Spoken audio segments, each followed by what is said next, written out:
folículos de Peyer. Entonces, cuando hay una infección, estamos hablando de la salmonelosis, por ejemplo, es una infección que tenemos frecuentemente por la comida contaminada. Ustedes, por ejemplo, allá afuera comen tucumán, todas esas cosas, pueden que estén contaminadas porque no ven la manipulación exacta. No he visto que ahí tienen por lo menos un lugar para lavarse las manos, las vendedoras. Tiene que haber un lugar donde se laven las manos, porque las manos es un medio de transporte. Entonces, la salmonelosis, que es producida por la salmonela, que es una bacteria, produce una inflamación del ileum terminal. Y entonces hace que aumente el peristaltismo y se produzca pues las famosas diarreas, ¿no? La diarrea se va a producir justamente por un proceso inflamatorio en ileum terminal. Ahí cerquita que está el apéndice vermicular. Entonces el dolor va a ser en fosa ilíaca derecha una salmonelosis que puede simular una apendicitis. Puede haber entonces, no siempre vamos a decir dolor en fosa ilíaca derecha, es clavado el diagnóstico de apendicitis aguda, no, puede ser una salmonelosis, ¿no? O decimos, esta es una salmonelosis, no es una apendicitis, no, tenemos, por eso les digo, mientras no descartemos una de otra patología, no podemos cantar victoria todavía. Tenemos que hacer todas las averiguaciones necesarias para llegar al diagnóstico definitivo. Y eso tiene que ser hoy en día en horas. No es ahora del examino, bueno, mañana voy a volver, voy a dormir, además esta tarde tengo que ir a un partido de fútbol, mi equipo juega, me voy tranquilo o tengo un compromiso sentimental, tengo que ir a cenar con mi pareja. No, esas cosas no se hacen. En el día, ahora, en el día se define un diagnóstico. Así, porque todos los medios necesarios para diagnosticar, no solamente que es rayos. Primero, bueno, en mis tiempos solamente era todo clínicamente teníamos que ver. Dolor, fiebre, hacíamos tacto rectal. ¿Qué más? Antecedentes, historia clínica, perfectamente hacíamos la historia clínica. ¿No?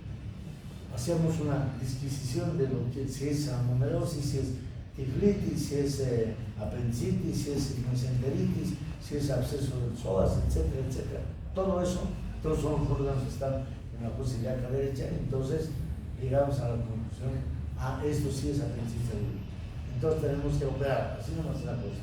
Entonces, jóvenes, yo les consejo de viejos, ¿no? Ni siquiera una mueca de sonrisa ante un paciente con dolores si no saben todavía el diagnóstico. Cuando ya descarten el diagnóstico, van a decir, papito o mamita, no hemos pensado que era lo que tenía que ser, parecía grave, pero todo está bien, ahora sí podemos sonreír. Ese rato sí decimos que sonreímos, porque si vamos a reírnos o sonreír o burlarnos antes de un diagnóstico, nosotros podemos cometer error. Y la soberbia siempre nos lleva por mal camino. Vamos a obtener malos problemas por ser soberbios. Nunca debemos ser soberbios. Siempre humildes. Y en la humildad se puede, cuando somos humildes, podemos nosotros analizar, razonar. Pero cuando somos soberbios, la soberbia no nos deja razonar, no nos deja analizar. Entonces tenemos que pensar, a ver, ¿qué puede ser? Esto es así. A ver, sacaremos este examen, otro más, le haremos este examen. A ver, volveremos a examinar, palparemos otra vez, le preguntaremos otra vez, indagaremos otra vez. O sea, esa es la característica del médico. Aquí en la China o en África o en el Asia o en Australia, en Europa, donde sea. Ese es el médico que necesitamos, que sepa razonar, razonamiento, eso nos va a llevar a un buen diagnóstico, vamos a llegar a un buen diagnóstico. Bien, ¿está claro, jóvenes? Esto es de Jung, ya, lo fundamental.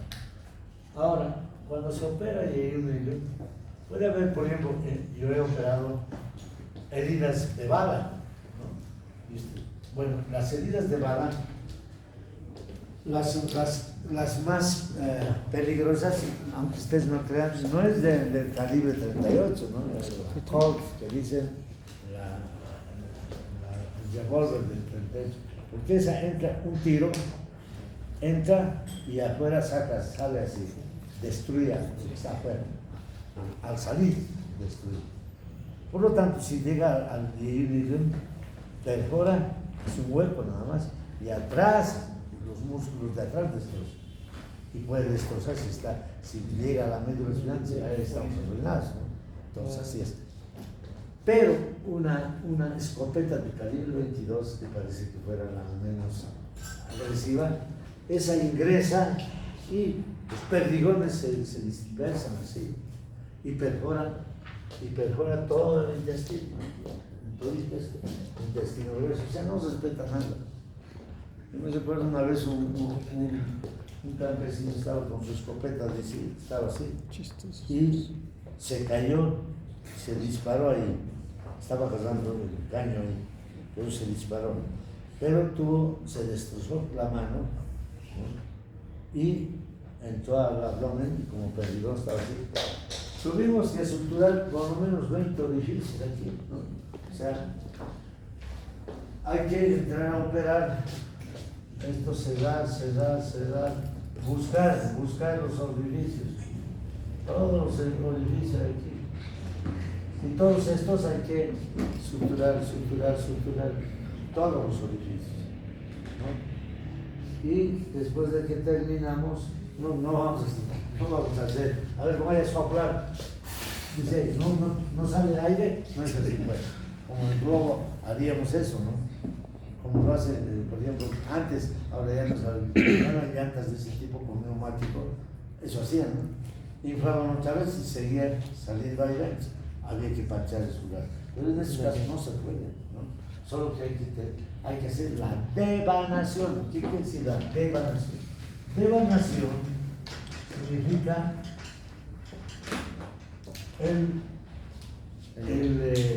tomar el intestino desde aquí y centímetro a centímetro ir buscando si hay alguna lesión en todo el intestino.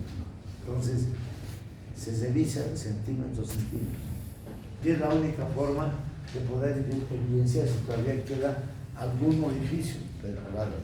Entonces, en las heridas de bala, en este caso del calibre 22, es una diseminación casi en toda la pared del tubo intestino. Entonces, eso tiene que ser. Bueno, por supuesto, hay que reconstruir todo eso, ¿no? Si uno sabe anatomía, no puedes reconstruir. Las heridas de bala o heridas punzocortantes producen lesión y destruyen los órganos. Entonces hay que reconstruir, hay que hacer la reconstrucción en estos casos. Ahora, si lo dejamos esto, ¿qué va a pasar? ¿No?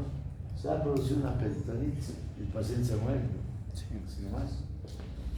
Ese paciente más bien se salvó, era joven, 20 años, y la mano perdió toda esta parte de la palma, pero más bien los tendones se veían ahí, pero tuvimos que hacer injerto de piel ahí y tejido celular. Sacamos de aquí de la nalga unos buenos parches y colocamos aquí hasta que se cerró, ¿no? Y otra vez morí porque no hubo lesión de tendones, más bien era destrucción del plano superficial y del tejido celular. Entonces se hacen injertos de piel, se resuelve, ¿no? Ese es un caso muy extraordinario porque el paciente ya pensaban que se iba a morir, todos pensaban. La familia compró su ataúd, ya contrató a la funeraria y se despidió de su esposa, sus hijos, le hicieron firmar lo poco que tenía el pobre joven de bienes para que pase a la heredera que era su mujer. Tenía mujer. Ya estaba apareciendo por el otro lado el marido próximo que iba a reemplazar, o sea, todo estaba ya listo, pero no sucedió eso. Sobrevivió y los planes de todos se fueron al agua. Y me contó ese paciente. Han hecho todo eso para que yo me muera, pero estoy ahora aquí. Gracias a ustedes estoy aquí, ¿sabes? Y esa es la alegría más grande que tenemos como médicos cuando recuperamos la vida de un paciente, ¿no? Eso es lo que sucede. Igual, si ustedes se acuerdan, nos trataba por el pago. Ya saben lo que es el pago. A través del plexo mesentérico superior va a dar la inervación del ilium y del ilium. O sea, la vía parasimpática o las fibras parasimpáticas van a dirigirse siempre los nervios alrededor de las arterias, siguen el trayecto y llegan a los órganos. Entonces, el ilium y el ilium va a estar inervado por el vago, que es el parasimpático, y el simpático. El vago es estimulador de las funciones del ilium y el simpático es inhibidor. Eso es, con eso terminamos. Ahora vamos a empezar a hablar del colon, ¿ya?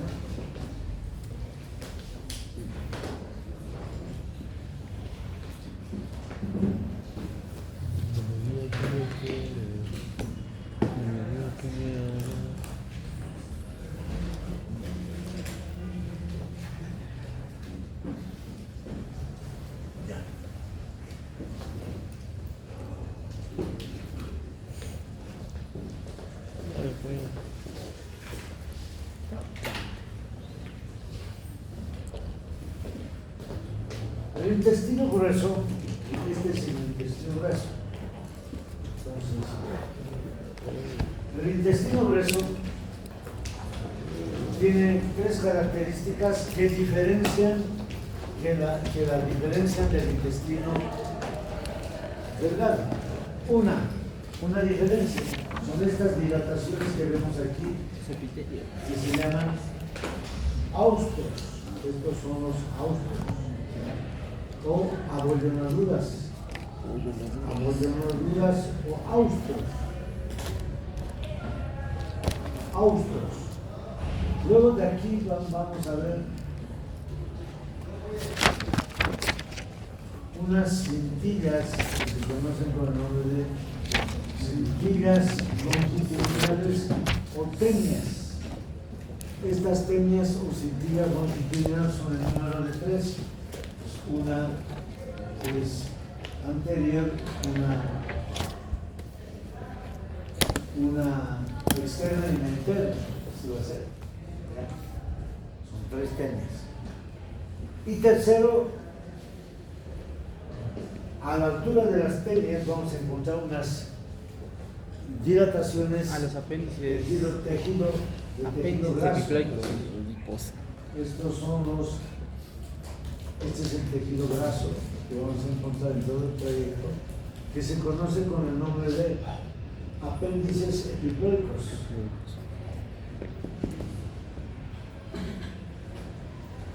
Entonces, estas tres características no tiene el intestino delgado. Por lo tanto, vamos a ver solamente en el intestino grueso. Cuando nosotros hacemos una incisión de 5 centímetros nada más, por ejemplo, para operar el apéndice radicular, para saber si es intestino delgado o grueso, simplemente estas diferencias vamos a hacer.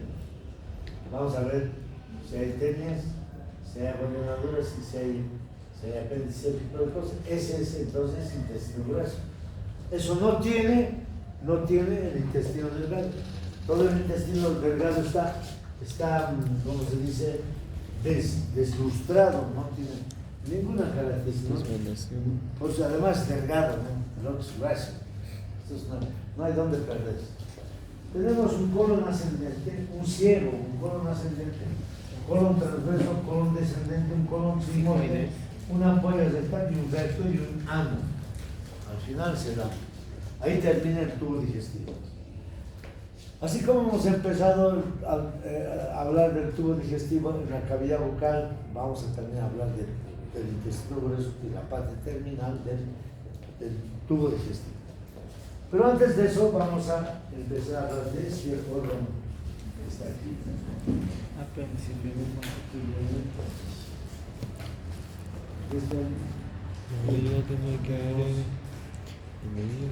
La válvula. Bueno, ahí está la válvula ileocecal y se llama, pues vamos a hablar dentro de cuando terminemos esto, ¿por qué se llama barrera neurorticaria? Pero bueno, aquí hablamos del apéndice. El apéndice vermicular, ¿no?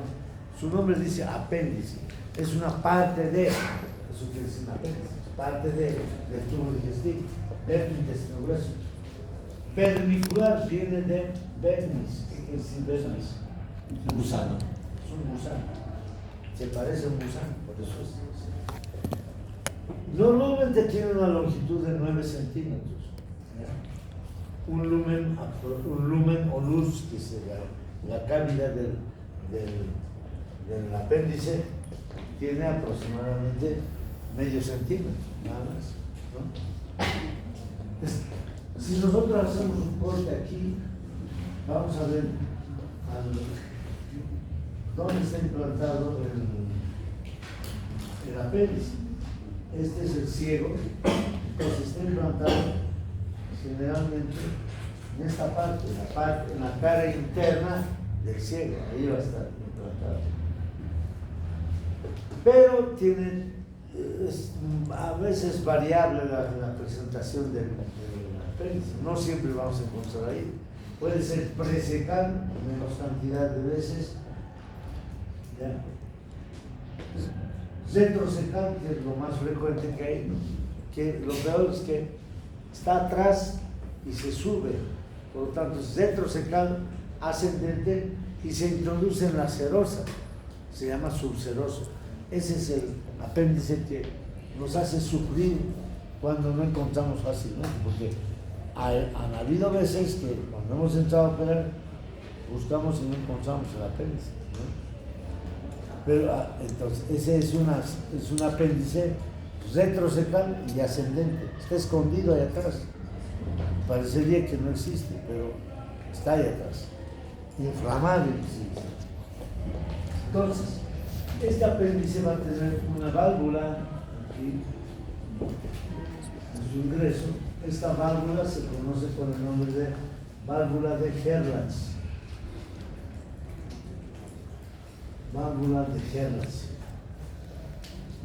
Bueno, ¿cuál es la función del apéndice vermicular? Es un órgano linfoide, ¿ya?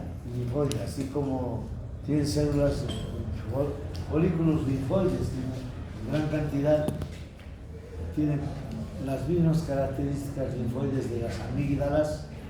Ustedes conocen las amígdalas. ¿Cuántas amígdalas tenemos? ¿Cuántas amígdalas tenemos, Aries? ¿Cuántas amígdalas tenemos?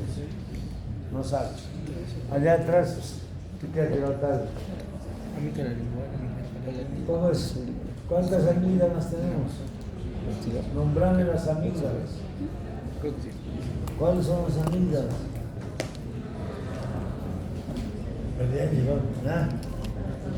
La palatina o tonsilar, ya una. ¿Cuál más?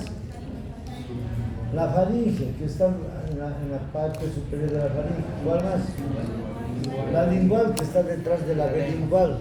Falta una más. No hay tubular. Tubárica, que está en el orificio de la trompa de Eustaquio, ¿no? En el orificio de ingreso son 4. Si nosotros vemos, son 4, ¿no? Que la tonsilar, abajo están las linguales, arriba están la faringea y la tubárica. Todo eso puede inflamarse. Y eso se llama, todo ese arco se llama anillo linfático de Waldeyer. Es el anillo linfático de Waldeyer. Se puede inflamar todo eso, ¿no? Porque son órganos linfoides. Se saca, pero no pasa nada, porque en el resto del cuerpo hay órganos linfoides. En este caso, por ejemplo, este apéndice se inflama, pero no es que se inflama por inflamarse, ¿no? Aquí se cumple una ley muy importante. Cuando existe, ustedes saben, aquí en el intestino ya ha llegado por el ilium, ya ha llegado restos nomás. Entonces el intestino, por eso, ¿para qué va a servir? Va a formar, va a transportar y va a eliminar las heces fecales, la caca, la mierda. Van a decir, la última vez que voy a hablar de eso, porque piensan que no es eso. Las heces fecales, así vamos a hablar nada más. Los otros son términos vulgarísimos, no vamos a hablar. Entonces, aquí están las heces fecales. Pero ¿qué va a pasar? Paciente que es un paciente estreñido, que tiene unos hábitos, malos hábitos, ¿no? Entonces resulta que las heces fecales se vuelven como piedras y entonces se va a formar una piedra de heces fecales. ¿Cómo se llama una piedra de heces fecales? Se llama coprolito. ¿Qué quiere decir eso? Copro quiere decir heces fecales, lito quiere decir piedra. Entonces, un coprolito, se pone un coprolito y va a la válvula de Gerrard y tapón. Esto va a ser un tapón, aquí va a haber un tapón, ¿ya? Corcho. Entonces, cuando hay taponamiento, se cumple la ley en medicina, ya hemos dicho cuál es la ley. Órgano obstruido, órgano infectado. Órgano obstruido, órgano infectado. Eso pasa. Entonces, se tapona y esto se va a inflamar. ¿Ya? Entonces, eso es lo que va a suceder muy frecuentemente. Casi todos los días, nosotros operamos, hacemos apendicectomías. Por eso. ¿Ya? Entonces, cuando hay un proceso inflamatorio, tenemos que operar. Bueno, ¿cómo está irrigado el apéndice? Ya hemos dicho, por la arteria appendicular que viene así. ¿Por dónde va a venir? Por el mesoapéndice. Ahí está el mesoapéndice. Entonces, aquí está el mesoapéndice, aquí está el mesoapéndice. Por ahí está caminando la arteria appendicular y llega aquí y va la appendicular va a llegar a todas.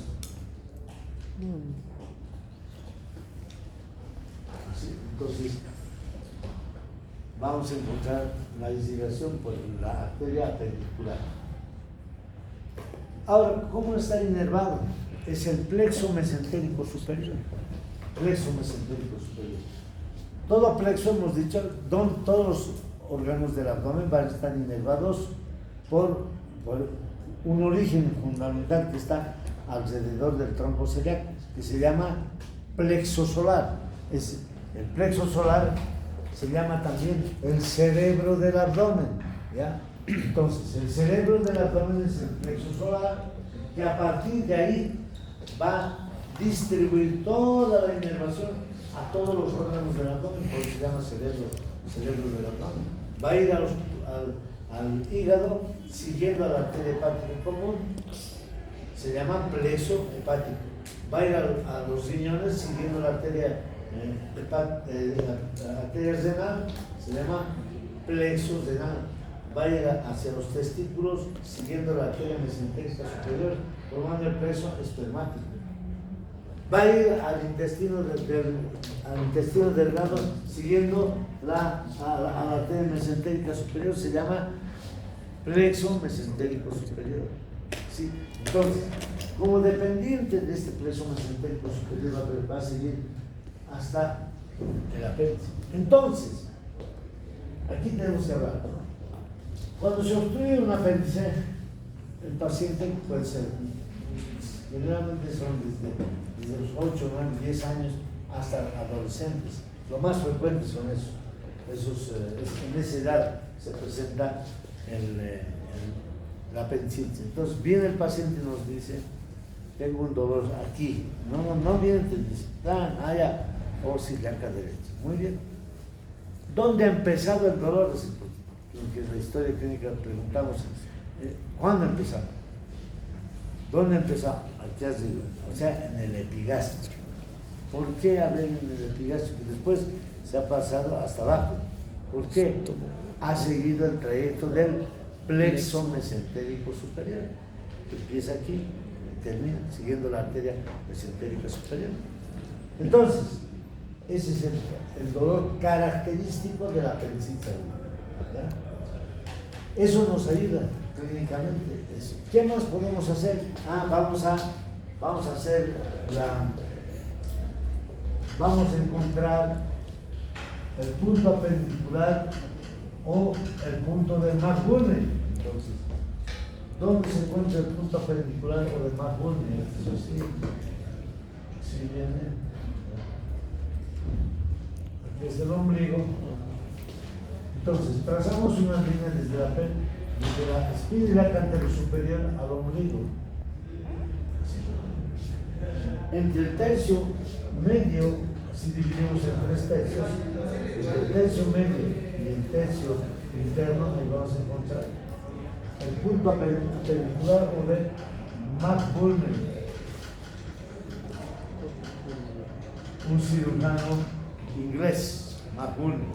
Entonces, nosotros palpamos a punto apendicular, dolor. ¿Qué hacemos? Al comprimir el peritoneo, choca con el apéndice, así que el apéndice inflamado choca, entonces descomprimimos y a la descompresión hay un dolor intenso. Entonces, estamos ante una apendicitis aguda, clínicamente. ¿Qué más hacemos para certificar que es una apendicitis aguda? Vamos a hacer tactos rectal. De dedo usamos. Introducimos y vamos a ir a palpar eso, les voy a enseñar después a término de intestino grueso. Vamos a ir a palpar el fondo de saco de Douglas. Ese fondo de saco de Douglas en el varón se encuentra entre el recto, ¿no? Y la vejiga. Ahí está el fondo de saco de Douglas. En la mujer se encuentra entre el recto y la vagina. Entonces, a ese nivel está reclinándose así, les voy a mostrar en una imagen después, el peritoneo. Entonces, palpamos el peritoneo. Y el problema es que cuando hay un proceso inflamatorio, hay un babeo, o sea, babea el órgano que está inflamado. Este órgano se ha inflamado y empieza a babear y elimina un proceso inflamatorio líquido, y eso irrita el peritoneo, y en el fondo del saco de Douglas, cuando palpamos, tocamos y hay un dolor intenso, se dice es el dolor intenso por el grito de Douglas, y dice, pero no es Douglas, sino es el paciente el que grita, ¿no? Ahí es el fondo del saco de Douglas. Entonces hay un dolor intenso. Eso significa que es apendicitis aguda. Estamos ante eso. Entonces, clínicamente, si nosotros tenemos el conocimiento de la anatomía, diagnosticamos sin necesidad de laboratorios. Si fuera mujer, la paciente, tenemos que descartar. ¿Por qué? ¿Qué cosas hay en esta parte de la fosa ilíaca derecha? Que vamos a ver, en la fosa ilíaca derecha, en esta parte, en la fosa ilíaca derecha, que vamos a encontrar apéndice. ¿Qué más? Vamos a ver ovario derecho, si es mujer. El extremo externo de la trompa de falopio derecho. Después psoas ilíaca. Hilo intervinal. Vamos a encontrar ciego y el plexo, no es el plexo, es la cadena ganglionar mesentérica superior. Y finalmente el hueso y gato estamos ahí. Entonces, para que nosotros lleguemos a la conclusión de apendicitis, tenemos que hacer todas las maniobras necesarias. Ahora, entre las principales patologías del dolor en fosa ilíaca derecha es esto: apéndice, ovario, trompa, después va poco a poco. Y terminal también puede ser una salmonelosis al servicio. Puede simular, o a veces simulan la primera ovulación de una niña. A los 12, 13 años ovula y sangra. Y eso cae al fondo del saco de duros, un dolor intenso. El peritoneo se excita. Hay un dolor que puede simular una apendicitis aguda. Yo me recuerdo una vez a una niña de 13, 14 años, apendicitis aguda, ya, vamos, abrimos, apéndice sano, que era la primera ovulación.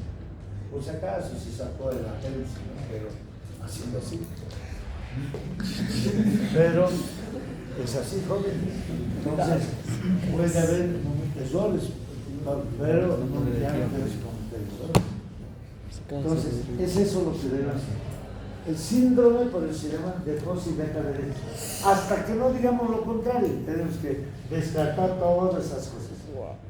Descartamos esto y nos quedamos con el diagnóstico de apendicitis. O puede ser un ovario poliquístico, ¿no? O puede ser una salmonelosis por este proceso inflamatorio.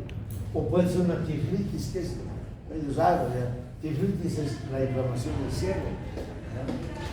O puede ser una fractura del hueso ilíaco. Entonces, estamos ante esas probabilidades que nosotros tenemos que tomar en cuenta para poder descartar todos estos elementos. Entonces,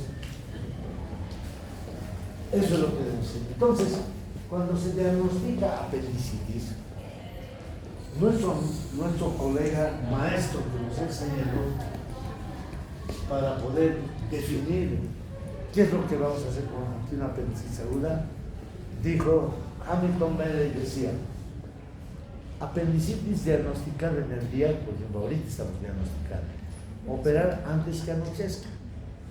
O apendicitis diagnosticada en la noche, operar antes que amanezca. ¿Por qué? ¿En cuántas horas? Son 12 horas. Porque la gravedad del caso es terrible. Si nosotros no operamos lo que diagnosticamos en este momento antes de que anochezca, ¿qué va a pasar? Se va a perforar el apéndice. Se va a perforar. ¿Y qué va a pasar con la perforación? ¿Qué va a salir de aquí? Es fecal, la cavidad. Y se va a producir una peritonitis. Ya la peritonitis es más complicada, ¿no? Pues no se muere. Muchas veces vamos a esperar a que se enfríe el cuadro, decían. Vamos a esperar a que se enfríe el cuadro, ¿no? Se enfriaba el paciente. ¿Ves? Eso no está bien. Se enfriaba el paciente. Se perfora porque está con dolor intenso, entonces estamos observando al paciente, pero después llega un momento en que se perfora. ¿Cómo se perfora? No, pues ya no le duele, pues no debe ser apendicitis. No, es la maldita calma, que se conoce como maldita calma, cuando hay perforación del apéndice. Está atención, hay tensión, se perfora, evidentemente va a haber cierto alivio, pero se llama la maldita calma al dolor cuando se perfora. Y entonces después ya se vuelve toda inflamación por encima de un proceso inflamatorio, todo músculo por encima de un proceso inflamatorio se contrae y se vuelve, tocamos abdomen en tabla, o sea, como tabla, así como esta tabla, duro. ¿Qué ha pasado? Hay una parálisis del músculo, de los músculos. Entonces, eso significa que hay una peritonitis ahí, urgente. Ya bueno, ya no hay urgencia, no podemos esperar, o se muere o seguimos operando, pero el asunto es que antes de eso teníamos que tomar las decisiones. Se diagnostica apendicitis, inmediatamente hay que ir al quirófano y hacer la apendicectomía, la extirpación del apéndice. Entonces, ese es el proceso fundamental por el cual el apéndice para nosotros es muy importante. Este apéndice se inflama rápidamente, en horas. 24. Se complica y puede llegar a un proceso lamentablemente complicado, que es la presencia de una peritonitis. La peritonitis va a producirse. Bien, entonces, no se olviden de la apéndice. Siendo tan pequeñito del órgano, es fundamental dentro de la fisiopatología, más que todo de la fisiopatología del dolor y de la fosa ilíaca derecha. Eso es muy frecuente, ¿no? Ahora tenemos luego la función. ¿Cuál es la función del intestino grueso? La función del intestino grueso es, hemos dicho, formar, transportar y eliminar las heces fecales. ¿Qué son las heces fecales? ¿Cómo está compuesta la heces fecales? Tenemos que saber. Agua. ¿Cómo es? Con la chelcha. ¿Agua nomás? No, hay varios. No sabe. Choclitos. Entonces, van a revisar la próxima. Orina también tiene composición de las heces fecales.